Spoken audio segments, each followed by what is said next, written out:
കോളിഫ്ലവറിന് ആവശ്യമായിട്ടുള്ള ഞാനിപ്പോൾ ഇതിനകത്ത് 2 ഗ്ലാസ് വെള്ളവും കുറച്ച് മഞ്ഞൾപ്പൊടിയും കുറച്ച് ഉപ്പും കൂടി ഇട്ടിട്ടുണ്ട്. ഇത് നല്ല വൃത്തിയാണ്. ഒന്ന് വെട്ടി തിളയ്ക്കുമ്പോൾ നമ്മൾ അരിഞ്ഞ് വെച്ചിരിക്കണം നമ്മുടെ കോളിഫ്ലവർ അതിനകത്തിട്ട് ഇട്ട് കൊടുക്കാം. നമ്മളെ വെള്ളം നല്ല വൃത്തിയാണ് തിളച്ചിട്ടുണ്ട്.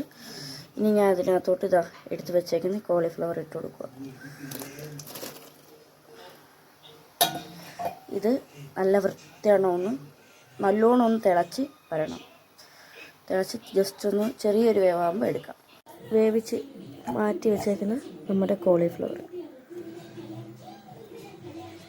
ഇതിപ്പം വീഡിയോയിൽ നല്ല മഞ്ഞയായിട്ട് തോന്നുന്നതാണ് കേട്ടോ. അത്രയും വലിയ മഞ്ഞയൊന്നുമില്ല. ആ ചട്ടിയിൽ തന്നെ വയ്ക്കാണ്. കുറച്ച് എണ്ണ ഒഴിച്ച് കൊടുക്കുന്നുണ്ട്. ഇതിന് കടുക് ഇട്ട് കൊടുക്കണം. പൊട്ടി അപ്പം ഞാൻ അതിനകത്തേക്ക് ഒരു 6 കൊച്ചുള്ളിയും ഒരു 5 വെളുത്തുള്ളിയും ഇഞ്ചിയും കൂടെ ഞാൻ അതിനകത്തോട്ട് ഇടുന്നുണ്ട്.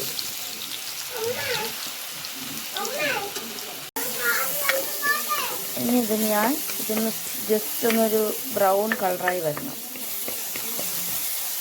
ഞാൻ അതിനകത്തോട്ടേക്ക് അരിഞ്ഞ് വെച്ചേക്കണം സവാള ഇട്ട് കൊടുക്കുന്നു. ഞാൻ ഇതിപ്പോൾ ഒരു ചെറിയ സൈസും ഒരു 3 സവാള ഞാൻ എടുത്തിട്ടുണ്ട്.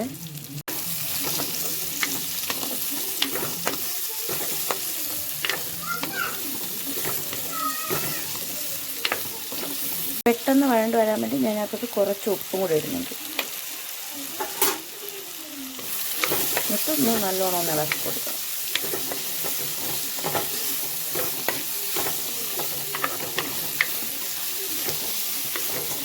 ഇനി ഇതൊന്ന് നല്ല ബ്രൗൺ കളറായി വരണം. ഇതിൻ്റെ കൂട്ടത്തിൽ തന്നെ ഞാൻ ഒരു 2 പച്ചമുളക് നടുവേ കീറിയതും ഇട്ട് കൊടുക്കുന്നുണ്ട്. ഇപ്പോൾ ഇതൊന്ന് ബ്രൗൺ കളറായി വന്നിട്ടുണ്ട്. ഞാൻ ഇതിനകത്തോട്ട് ഒരു കരണ്ടി മുളക് പൊടി, ഒരു കരണ്ടി മല്ലിപ്പൊടി, കുറച്ച് മഞ്ഞൾപ്പൊടിയും കൂടെ ഇട്ട് കൊടുക്കുന്നുണ്ട്.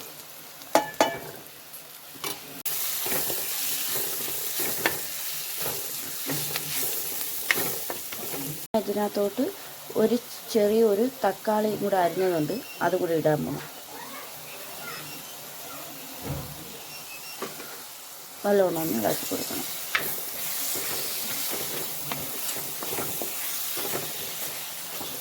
നമ്മളെ തക്കാളിയും സവാളയും പച്ചമുളകും നല്ലോണം ഒന്ന് വെന്ത് വരട്ടെ.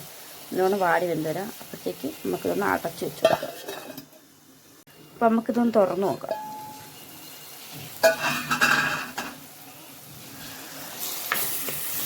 നല്ലോണം ഒന്ന് ഇളക്കി കൊടുക്കാം. നമ്മളെ തക്കാളിയൊക്കെ ഒന്ന് വെന്തിട്ടുണ്ട്. തൊട്ട് നമ്മൾ വേവിച്ച് വെച്ചേക്കണം നമ്മുടെ കോളിഫ്ലവർ ഇട്ട് കൊടുക്കാം. ഈ വീഡിയോസിലാണ് കേട്ടോ ഇത്രയും നിറമായിട്ട് തോന്നുക. ഇത്രയും മഞ്ഞ ഇല്ല കേട്ടോ. നല്ലോണം ഒന്ന് മിക്സാക്കി കൊടുക്കാം. ഓൾറെഡി ഞാൻ ഇതൊന്ന് വേവിച്ച് വെച്ചേക്കാം കോളിഫ്ലവർ. ഇനി ഇതിനകത്തോട്ട് കുറച്ച് വെള്ളവും കൂടി ഒഴിച്ചു കൊടുക്കാം.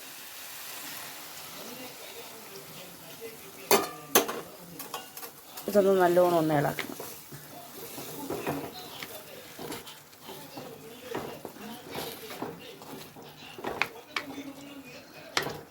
ഇനി ഇത് ഒന്ന് നല്ലോണം ഒന്ന് വേവണം. ഇത് മൊത്തം ഇതൊന്ന് അടച്ച് വെച്ച് നമുക്കൊന്ന് വേവിക്കാം. നമ്മുടെ കറി ഇപ്പോൾ ഇതെല്ലാം ഒന്ന് വെന്ത് നല്ലോണം വന്നിട്ടുണ്ട്. കണ്ടോ? ഇതിനകത്തോട്ട് കുറച്ച് ചിക്കൻ മസാല പൊടിയും കൂടി ഇടുന്നുണ്ട്. ആച്ചി ചിക്കൻ മസാല പൊടിയും കൂടി ഇടുന്നുണ്ട്.